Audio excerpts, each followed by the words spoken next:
ব্রিটেনকে শান্তি চুক্তি আলোচনায় আসার প্রস্তাব দেয় জার্মানি নিজেই। ব্রিটেনও ভাবছিল একা একা যুদ্ধ চালানো সম্ভব নয়, তাই তারাও এক এক প্রকারে রাজি হয়ে যায়। কিন্তু এখানেই খেলার মোড়টা ঘুরে। জার্মান জায়নিস্টরা একটি পরিকল্পনার মাধ্যমে তারা ব্রিটেনকে বোঝায় শান্তি চুক্তিতে যাওয়ার কোনোই কারণ নেই। তোমরা শান্তি চুক্তিতে না গিয়েই যুদ্ধে জিতে যেতে পারো এখনই। তাই তারা আমেরিকাকেই বলে যুদ্ধে নিয়ে আসতে। এদিকে ব্রিটেন আমেরিকাকে যুদ্ধে নিয়ে আসার প্রস্তাব দেয়। অপরদিকে আমেরিকা তার রণতরী নিয়ে যুদ্ধে এগুতে আসে।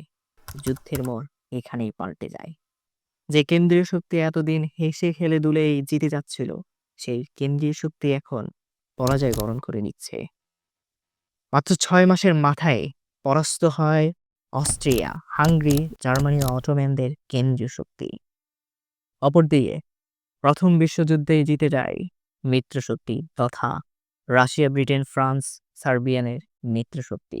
সাধারণ আমেরিকানদের মনে জার্মান বিরোধী জাগিয়ে তুলতে সেখানকার ইহুদি মালিকানাধীন পত্রিকায় একের পর এক মিথ্যা সংবাদ প্রচার করতে শুরু করে। মুহূর্তে যেন আমেরিকার জনগণ সাধারণ জার্মানিদের বিরুদ্ধে ফুঁসে ওঠে।